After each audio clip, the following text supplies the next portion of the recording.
Hi, Father. Hello, Ross. How are you? I'm great. How are you? I'm great. Long time no see. I think I was in South Bend the last time I saw you. And now Now I'm you're here. now you're in distant Ireland. I am here at Cardinal Newman's Church, just on Ivy Garden, where they're building sound stages. At the moment, it's calm, and hopefully, we won't be interrupted by large amounts of banging metal. But I can't promise that since they don't consult with me. Not Uh, yet. You just haven't been there long enough. I imagine all of our viewers, millions as they are, know that you are the distinguished columnist for the New York Times, Ross Douthat, and we're here to talk about your book. Doubtless, very few of them know who I am. So I'll say I am Father Bill Dailey. I am a priest of the Congregation of Holy Cross. I work for the University of Notre Dame, and I work here in Dublin, Ireland, at a Center for Faith and Reason. And I occasionally get into arguments on Catholic Twitter, which I suppose is how you and I came to know each other, besides our mutual friend, Howard Anglin. I feel like we met before the arguments on Catholic Twitter, but maybe I'm just I think we met through Howard. yes. But that's good. It's good to meet someone in the flesh first before you encounter them in the swamps and For the thickets most part. of Catholic Twitter. Yeah. So, since we're here to talk, at least as a launching pad, about the life of the church through the lens of your book, now I've mixed metaphors there between launching pad and lens. Why don't you talk about what motivated you to write the book, which you deal with a bit in the introduction, and then what the overarching theses of the book are? Sure. So the book is called To Change the Church, Pope Francis and the Future of Catholicism. It's been out for a couple of months now, I guess, and hasn't completely been overtaken by events, although there have been some interesting developments since I finished writing it. And I wrote the book for several reasons. Sort of the first reason was just that the story of what's been happening, particularly at the elite level of Catholicism under Pope Francis, is just a really interesting story, or at least I think it is. It's sort of distinctive, not unique, but distinctive in the history of arguments within the church. You have basically a scenario where a pope is sort of testing in various ways the limits of his authority to change or tweak or alter or shift public church teaching on a bunch of fraught issues. You have a certain amount of resistance to that from theologians and cardinals and archbishops. It's taken all kinds of forms and has included lately some fairly apocalyptic pronouncements. So you have this sort of, this mix of intrigue in Rome and a sort of broader, fascinating phenomenon of a sort of traditional religious institution, what most people would consider sort of the traditional religious institution in the Western world, having an argument about how much it can adapt to sort of the way we all live now, the state of liberal modernity. And that argument, of course, doesn't just matter for Catholicism. It has all kinds of implications for other Christian churches and other religions as well. And so in the Francis era, you have this sort of distilled moment of tension and conflict that I think connects outward to the whole larger post-1960s, post-sexual revolution tension between traditional religion and modern culture. So that's sort of the journalist's case for why I wanted to write the book. But then, of course, I'm also a Catholic myself, and some kind of conservative Catholic, whatever that term exactly means these days. I'm not completely sure. And so in addition to trying to tell this story, the book also takes sides and somewhat presumptuously offers criticisms of the Holy Father and argues that some of the changes he's trying to push for risk in a real and serious way breaking faith with crucial parts of Catholic tradition, particularly around marriage that go back to not just sort of natural law theories in the Middle Ages, but to the words of Jesus himself. And so I'm against those changes, I guess. So that sort of gives the book its edge and also its presumption. So that's, I guess, how's that for a capsule summary? Does that sound plausible? Sounds like the book I read and the man who wrote it. It opened up a lot of really interesting questions. As you were giving the journalist case, I was thinking to myself, that's the journalist case. And I wonder when he's going to make the pivot to the fact that when one is writing is this a work of theology there are certainly elements of it that deal with theological themes, and we traditionally think of theology at its most basic level as faith-seeking understanding. And many times when I was reading the book, I found myself wondering, what's the spiritual dimension of this? Because you're trying to take on a lot. There's an intellectual task that could be done by a non-believer. There is, though, the interior task. And so it makes it a fascinating book to read. And I wonder how you, if you don't mind just talking about the sort of writerly process here, how did those blend together in putting together what is a complicated book? I think the New York Times review called it a high wire act. I think of it's a high wire act just as an authorial task, not necessarily agreeing with that particular reviewer. But yeah, I mean, no, it is a high wire act, and I probably fell off a time or two or three in the course of writing. But you're trying to sort of, I mean, I already occupy this sort of somewhat strange role in my professional life where I am a, Catholic religious newspaper columnist writing for a newspaper, the New York Times, that, it's fair to say has a more secular than average readership. And so they hired you, I was thinking this morning, they hired you after you started making arguments that were, let us say, countercultural of the variety that, it's arguably adultery to use pornography within marriage, right? You were writing they knew what they were getting into. Yeah. No, they wanted someone who could be a real live breathing, cultural conservative of some sort. And I am that, whatever that means precisely. And so already, even before I wrote the book, a lot of the stuff I had written about the church in the pages of the Times, sort of as a columnist covering this papacy, had that weird sort of doubled or tripled effect that you pick up on, where you're trying to sort of do your job as a columnist and explain to readers who aren't that familiar with sort of the internal workings of Catholicism, what the stakes are, why they should be interested in this story, what's going on, just sort of, journalistic basics in many ways. While at the same time, I mean, I'm an opinion columnist with a dog in the fight, and I'm trying to sort of make a particular argument as well. And then, a newspaper column is not, it's not the greatest place to explore sort of the spiritual dimensions of things. And, you try to do that as well. But I think the danger of a column is that you're constantly sort of, you're always sort of offering shorthands. You're always sort of having to say, well, and this is important because it connects to this teaching and that teaching. And, and you're trying to always bring it back to a sort of sociological and political lens on things. And there's a lot of that in the book, too. But at the beginning and end, at least, I sort of tried. Well, at the beginning, I sort of offered a kind of personal sketch of my own religious background. And then at the end, I think in the next to last chapter, I sort of open things up a little bit and make an argument sort of more straightforwardly about, why it might be reasonable to think that, this sort of very countercultural view of marriage might be what, Jesus himself actually wants, which again is not something you would normally do sort of straightforwardly in a column. So there's a mix there, and sometimes an uneasy mix, probably. One of my roles over here is we have a lot of weddings. This is a very popular wedding church for a variety of reasons. One is it's beautiful. Two, it's located near the finest hotels.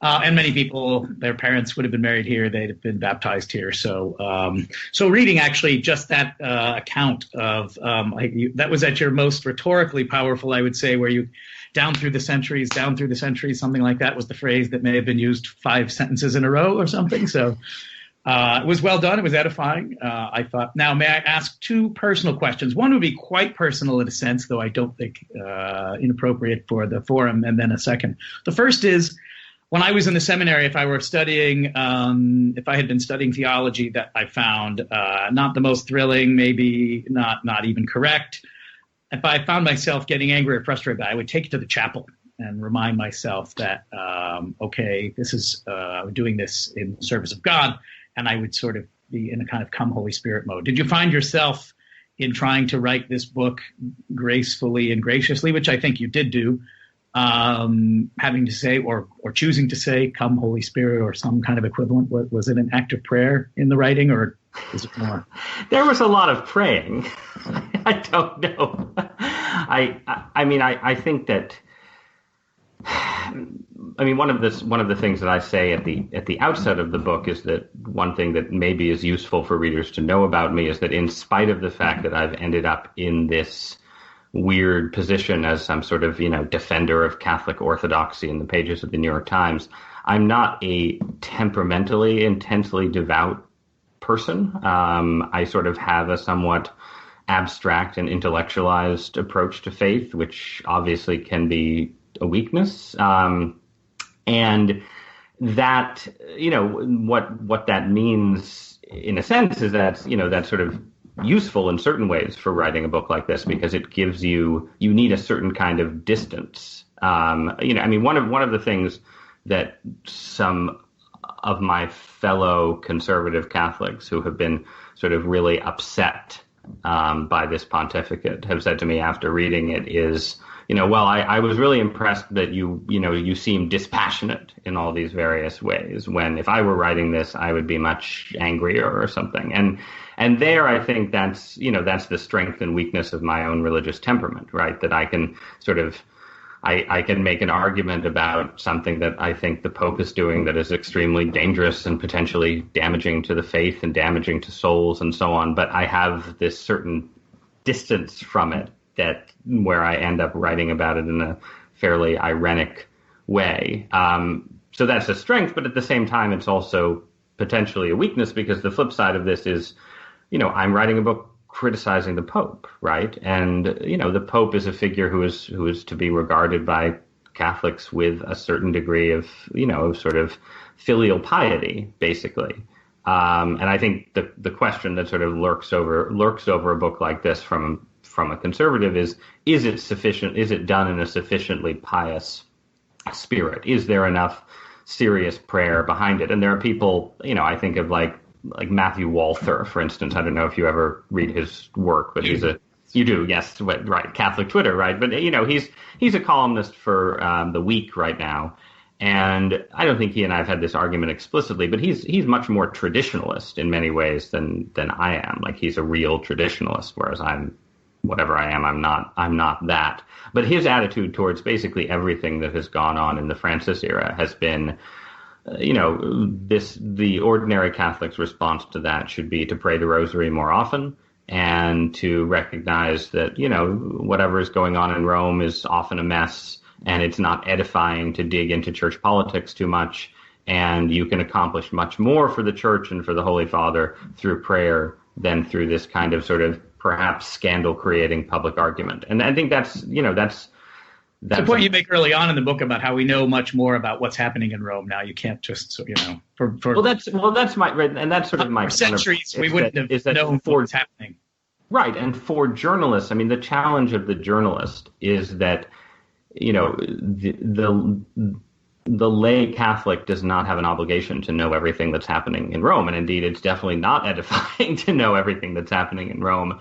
At the same time, the journalist for a national newspaper or wherever does have an obligation to sort of, tell the truth about what's going on, I think. And that's in a sense how I talked myself into this project. As an ordained Catholic who will be in Rome on Friday morning, I'm going to try to pay attention to the pasta and very little else that's around me. But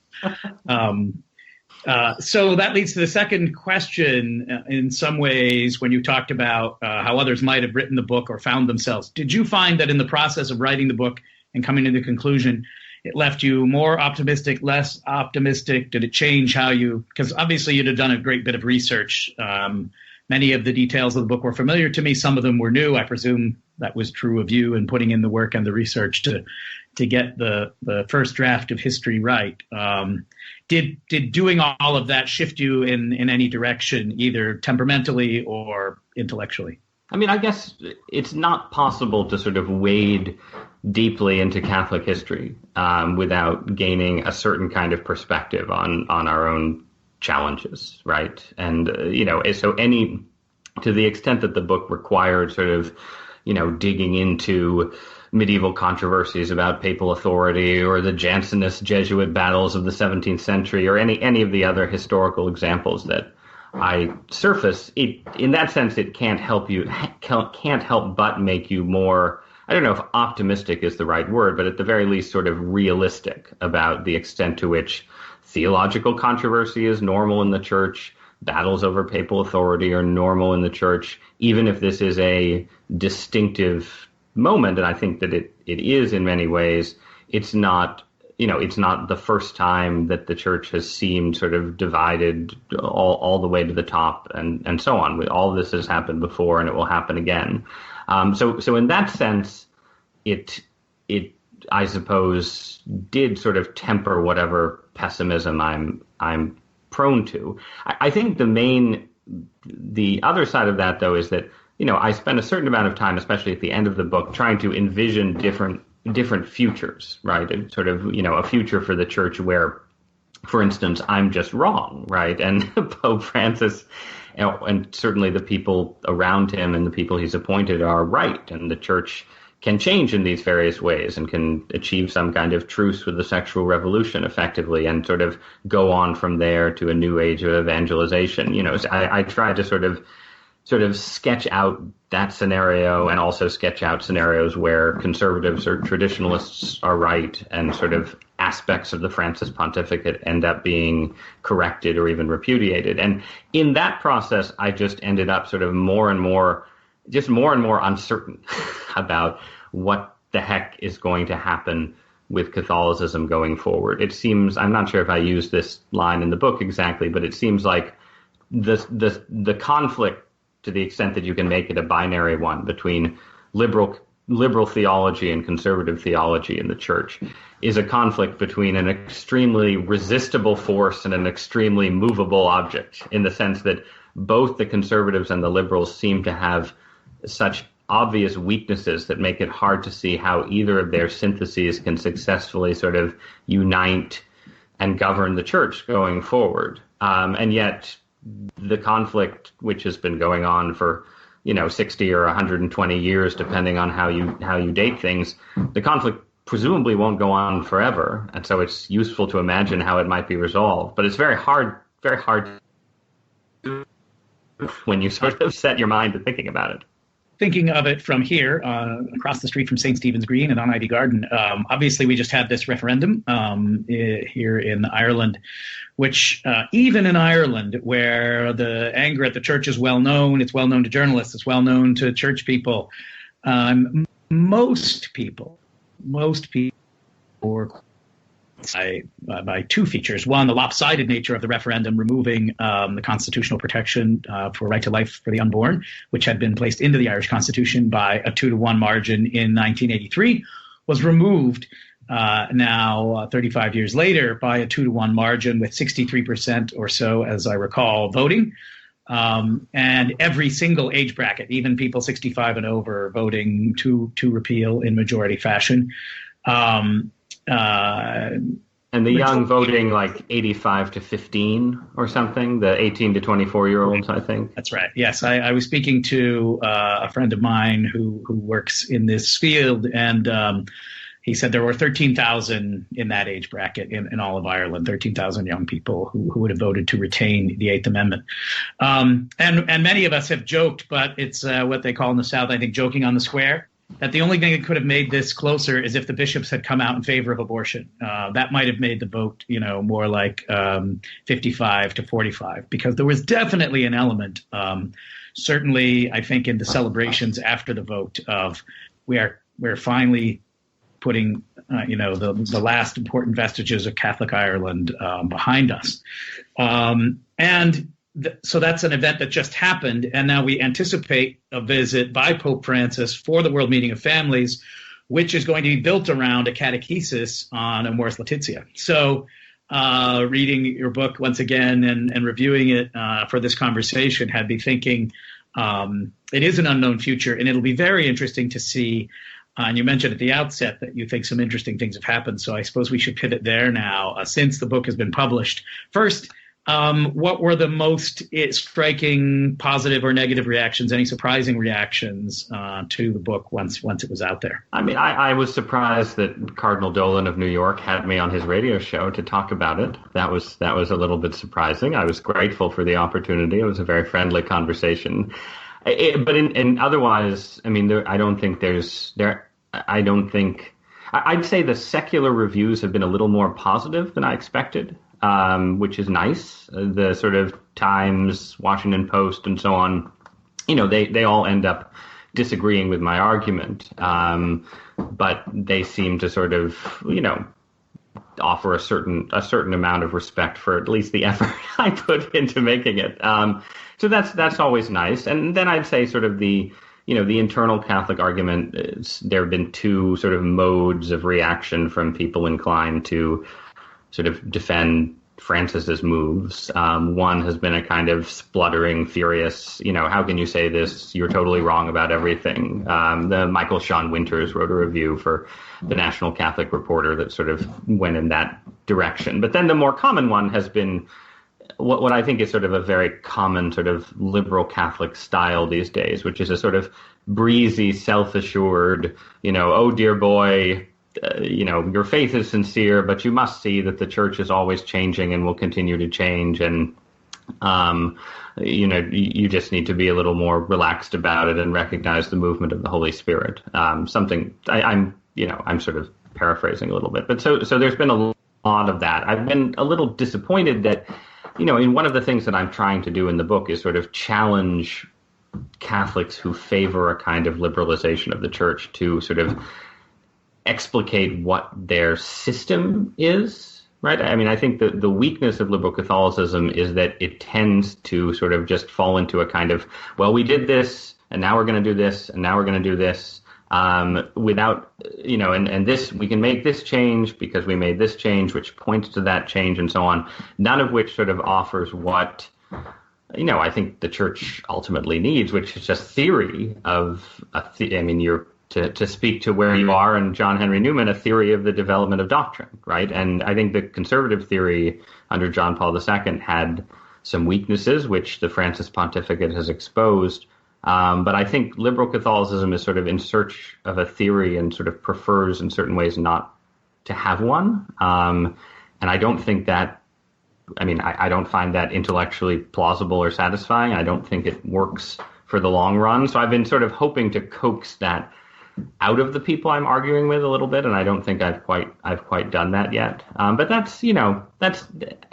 don't think the overall reaction hasn't been dramatic. I haven't been getting phone calls from Rome or anything like that. In certain ways, the book came out, this debate sort of reached a kind of peak around, there were the two synods on the family. There was the document you mentioned, Amoris Laetitia, which sort of offered a very subtle footnoted permission slip for allowing divorced and remarried Catholics to return to communion, which is sort of the most fraught issue. And then there were the four cardinals who essentially publicly objected to this through the so-called dubia, these questions they offered to Pope Francis. All of that happened, and then there hasn't been a sort of, it sort of stayed there in certain ways since. And so people are at this point a little more used to the idea of conservatives arguing with the Pope than they were 2 years ago, I think. So some of the sort of shocked reactions that I got when I wrote columns along these lines 2 years ago haven't been present in the same way. I don't know. What did you think of the reaction to the book? Well, I've been, as you know, I sort of have two hats, and I've been paying a fair bit of attention to various theories around the Constitution and yes, that's and right, the presidency, Trump. Unfortunately, yep. So I haven't been as plugged into reactions to the book. I guess it feels like a period of calm overall within the church around this, and I guess that gives me some optimism that there are two, as you point out in the book, there are ways of interpreting Pope Francis's moves. And folks I know in the Vatican believe that he did not come in with a strong theological agenda. He certainly came in with a tonal agenda. I wrote about it at the time. You write about it in the book, that it was time for the church to go ad extra and to spend less time ad intra. At the same time, there is this irony that Amoris Laetitia did create a great deal of internal ruction within the church. One way of reading him is he's okay with that ruction. He didn't intend to come in as the great theological pope, and really does believe that there's a way of writing down pastoral approaches systematically that doesn't translate into a dramatic shift in theology. I'd say I share your skepticism about that, and that's a skepticism I'd have had prior to this Pope. I've always felt the Vatican answers too many questions in public that get down to the nitty-gritty of what do you say to a person when, because it's very hard to put those things into cold print and not have them taken off in one direction or another.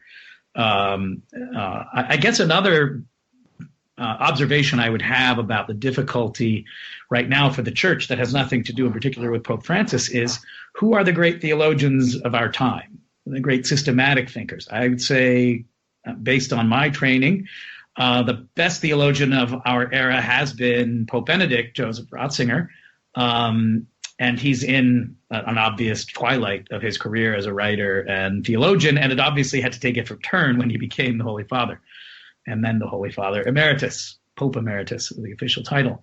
I think we're waiting for the next synthesis. It may have something to do with the fact that philosophy is now so fractured. As you would know well, the history of the Church's theology is often that it's been in dialogue. The Church's theology is that it's been in dialogue with philosophy, and now philosophy is a much more fractured, specialized discipline. It's hard to be in touch with, the way Princeton and Rutgers philosophers do philosophy of religion. It doesn't jibe with the theological training and the kind of scriptural ways in which the Christian tradition has spoken. So I think theology is trying to find its way. I had many excellent theologians in the seminary, people at Notre Dame whom I respect greatly and who think well about these things, but they're not trying to position themselves as the person with the synthesis that we'll speak to today. And so I think that's a difficulty for many of us who are trying to navigate these questions.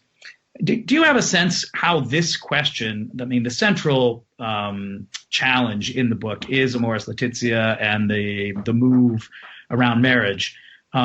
I have to say, I've been a priest for 17 years. Now, I've served mostly in universities, but I've done parish work pretty much always straight through. And I was thinking to myself yesterday and today, I have rarely encountered the problem of divorce, remarriage, and communion. I can think of a very inspiring example when I worked at a parish in the South Bronx of a fellow who was a stalwart volunteer for the parish. He was picking kids up and taking them on every trip that we needed kids to be on. He was setting up and taking down parish festivals. And he was divorced and remarried and didn't go to communion. He took the collection. He went to Mass as often as anyone in that church went to Mass. And I always thought it was very admirable that he had this public sign. He believed that he was able to receive in his kind of penitential way of being divorced, remarried, and not receiving communion. And since then, when I go to a parish, I'm here in this parish, people don't present themselves with a label about whether they're divorced and remarried. And, in a mobile world where you haven't resided with people over a long period, you don't even know the answer. So I have trouble figuring out how this became the presenting issue of our time. Do you have any sense of that? Does that make sense? Part of it, yeah, it does. No, and I was sort of baffled by it as well. To me, for instance, I was baffled on several levels. I was baffled in part because it seems a case where, the rootedness of the teaching is stronger than on other controversial subjects. This may be my own. My own idiosyncratic view. But for instance, I think the Church's teaching on the indissolubility of marriage is obviously closer to the core of Catholic doctrine than its teaching on contraception, for instance, which of course is famously controversial and has been for the last 50 years. And the teaching on contraception has always seemed to me to flow from the teaching on the indissolubility of marriage and be a kind of, natural law reasoning, it's sort of not epiphenomenon, but something that sort of extends outward from this more central teaching. So just on that level, I was surprised that you would want to have a debate about the more central teaching instead of, if you were trying to sort of ease the Church's rules in an area where, you can reasonably say that most Catholics aren't following Church teaching, why you would start with Humana Vitae and contraception instead. So that's sort of one point. And then, my sense is that as with a number of things in this pontificate, although this is one thing that has maybe changed a little in the last couple of weeks, there's a particular German Catholic fascination with this subject. That the people sort of most engaged with the topic are this Walter Kasper, this famous German cardinal and theologian. This has been something the German church has been pushing for a long time. There's a sort of cynical reading on this, which is that the German church depends on a church tax that's levied by the government on anyone who is a baptized Catholic, and people can opt out of it. And there's a theory that the German church, wants to make this sort of symbolic gesture of liberalization in order to discourage lapsed Catholics from opting out of the church tax, and that tax is crucial to Rome as well. Right. Well, right. And this is sort of US money. Right. In the larger picture of the church, again, one of these sort of weird complexities, the German church is, it has very few vocations to the priesthood. It has poor mass attendance, but it's obscenely rich, and its influence its influence in the global Catholic Church is significant because it's a place that funds and develops and does all of these things that churches in, say, sub-Saharan Africa simply can't do. So there's that dynamic. There's the theory that Francis, this is a little bit of an offbeat theory, but Francis, like his predecessors, is very interested in ecumenical dialogue with Eastern Orthodoxy, and the Eastern Orthodox, of course, have sort of made their peace with second marriages many hundreds of years ago, and so that's if there were ever a reunion of East and West, that's an issue that would have to be finessed in some way, and maybe Francis saw divorce and remarriage in that lens. It was certainly the first time he was asked about it on this plane flight back from Latin America. He brought up the Eastern Orthodox example, so that's clearly in his mind. And then I also think there is sort of, you're in Ireland, but you're an American priest. I'm an American journalist. The United States has an incredibly well-funded and sort of juridicially well-run annulment process, right? So the kind of Catholic who is sincere and pious and wants to return to communion and thinks they should get an annulment, in the U.S. they have a clear pathway to apply for one. They're likely to get one if they do apply, and that isn't true in the rest of the world. It's true a little bit in Europe. It's not true in Latin America, where the Pope is from, and so on. And so Francis may have just seen in his own pastoral work in Argentina more people who would say, look, I think I should get an annulment. I want to return to the sacraments, but the process is either non-existent or expensive, and so on. So that's sort of my interesting point about the challenge of the papacy. I believe it's the case that until he was Pope, he had never come to North America. And now he had been to Northern Europe. In fact, he had studied here.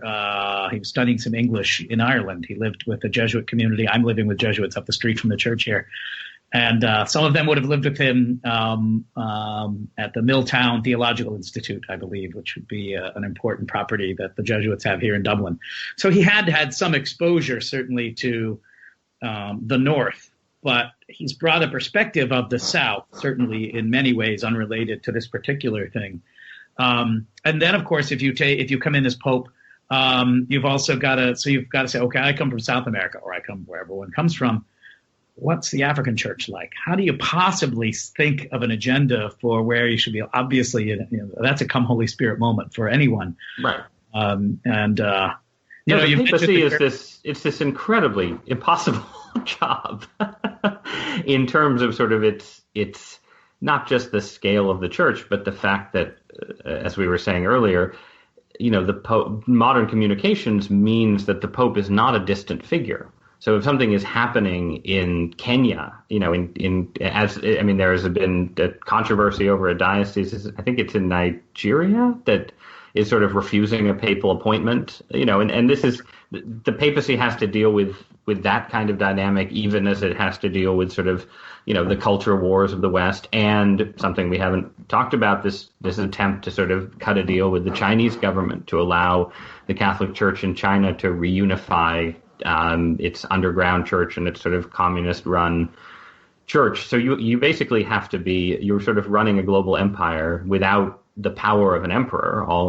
Catholic Church is a voluntary institution these days. And anyone who's criticizing the Pope has to have tremendous sympathy for the challenges that he faces at the same time.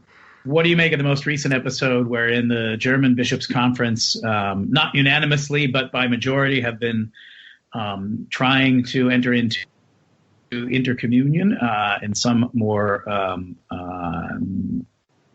streamlined way with the Lutherans, I believe. Yep. And they've been told that this document is not yet ready for prime time, basically. Cardinal Ladaria and the CDF, with the explicit approval in the document, with the explicit approval, or in the letter about the document to Cardinal Marx, who heads the German Bishops' Conference. Some I have seen on Catholic Twitter, some of our friends have said, this is an interesting moment. The German bishops are getting real pushback on probably would have seemed a simpler solution for them. What do you make of that?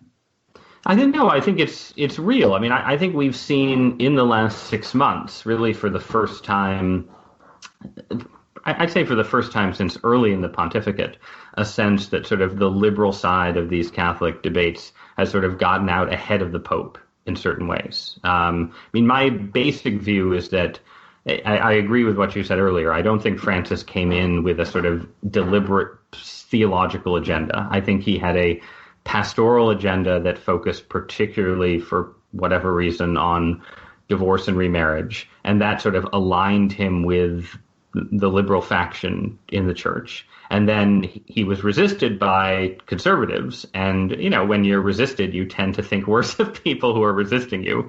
And so there was sort of, I think, a natural growth in the opposition between Francis and sort of the conservative side of the Bishops' Conference, to say nothing of various theologians and, people on Twitter and so on. So there was a sense in which the conflict over divorce and remarriage meant that sort of Francis was sort of more likely to side with the liberals more generally, and the liberals saw the divorce and remarriage issue, I think, rightly, as a case where the change that was being made could point to further changes, whether it would be intercommunion, blessings for same-sex couples. The Canadian bishops made some moves around euthanasia that seemed like a sort of liberalization, inspired also by readings of Pope Francis.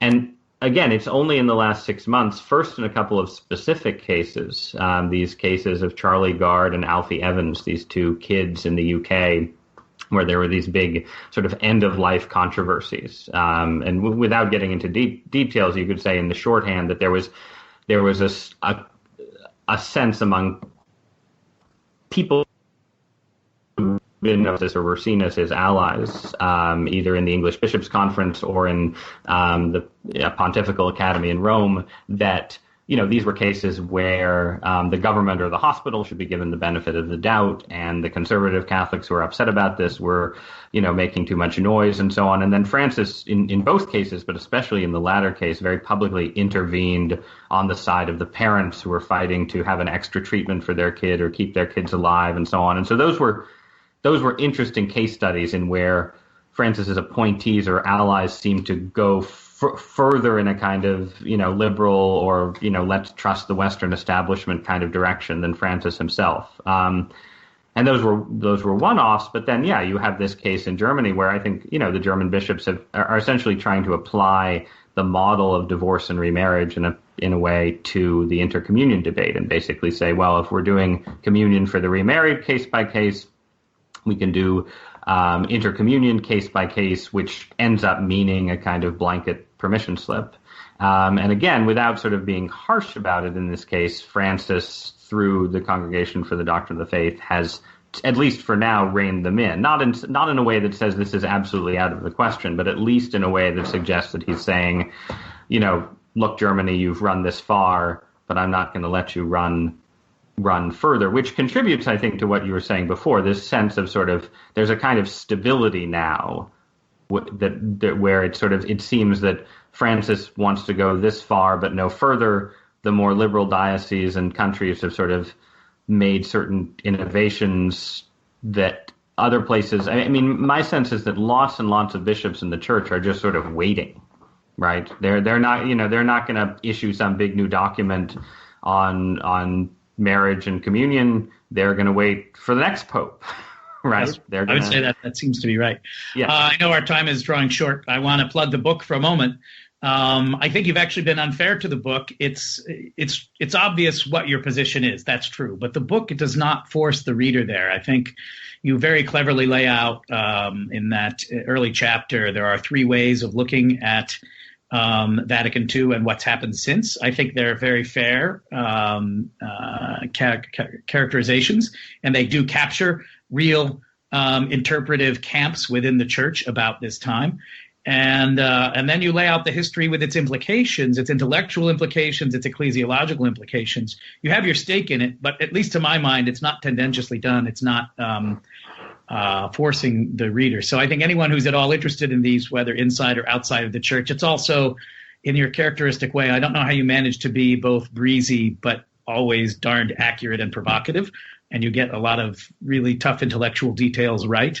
But then you throw in something like the Pope, might consider, what was that line that had me laughing early on, adding Oprah as the fourth person of the Trinity. It does make me wonder. Not a serious suggestion.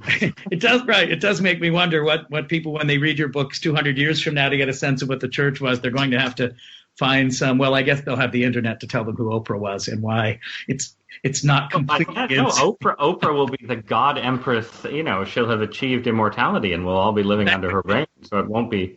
I mean, what that's very kind. I think, I don't know if this is a good place to finish up or not, but it sort of points to something I wanted to pick up on that you said earlier, though, which is that if people are reading my book hundreds of years from now to understand controversies of the present day, it'll be very strange because I am, as many of my critics have pointed out, not a theologian. I'm not proposing the new synthesis that, as you say, is sort of conspicuously lacking at the moment. And one of the things about our whole period is, there was sort of we had this era of sort of theological giants, it seemed like, in the church around before and after Vatican II, who had these kind of titanic arguments, in effect, about sort of the proper interpretation of the council and so on.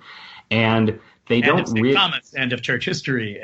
Right. And there doesn't seem at the moment to be a clear successor generation. And so it's sort of fascinating that you have this dynamic where you have a pope who is really, he's sort of creating a fascinating situation, sort of where you have cardinals publicly disagreeing with the Pope effectively. You have, sort of lay Catholics circulating petitions saying the Pope is flirting with heresy. I mean, it's a very fraught moment in many ways.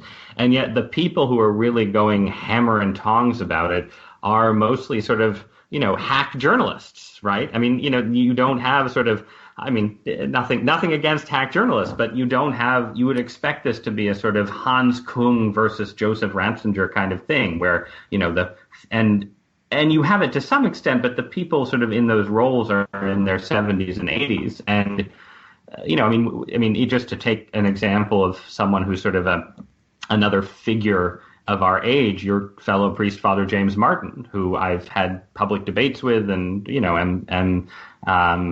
sort of, he and I are often on opposing sides, but I think we managed to have civil arguments and so on. But he, again, he's effectively a priest journalist, right? That's his vocation. And so it's striking that it seems like a signifier of what you're describing, this sort of period of sort of uncertainty and transition, that you can have a pope sort of ignite a huge theological controversy, and yet the books written in argument about it are sort of journalistic books, and you don't have the big theological titans sort of swinging at one another in obvious ways. That's right. Before we finish, I want to make one final fake apology, and though with a real sentiment and word of thanks. One feature of some criticism of you and others who write in a like-minded way is that you're not cradle Catholics, which I would say is something you have in common as far as I could tell with all of the apostles, which maybe means it's not the worst of criticisms of someone. I actually think as someone who is a cradle Catholic, you bring an invaluable voice. It's the most preposterous of criticisms to say that a person isn't a cradle Catholic. For one, the church's point is supposed to go out to the four corners of the earth and baptize. And if we say, now we want to baptize you in the name of the Father and of the Son and the Holy Spirit, but once we do, you've really just got to listen to us because we were baptized when we don't remember. That makes no sense to me. Secondly, a challenge that many Irish people would say, because they've grown up in an almost completely Catholic culture, is they don't know the faith as well because they've never had to define themselves over against something else. So people who grew up in other faith traditions and are willing then to put forward a voice and say, these are the reasons I came and I'm convinced, I think are an invaluable voice. And I just want, so the fake apology is I've never attacked you for it and wouldn't, but I want to apologize on behalf of Cradle Catholics for those who, not that you're smarting over but I also want to thank you because it's your voice is always instructive to me. And whenever you write anything about the church, I try to get to it as quickly as I can because it's invariably I learn from it.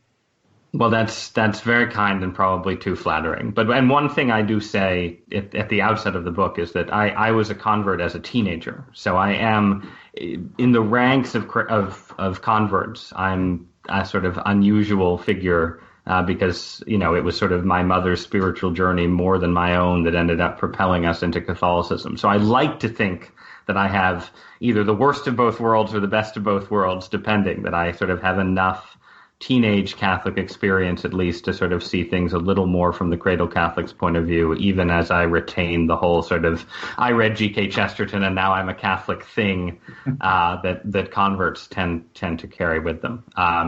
But anyway, this has been lovely, Father. Thank you so much. It's been a great pleasure for me. Always good to see you. Good to see you. Enjoy Ireland and Rome. Thanks for the conversation. See you, Ross. Bye.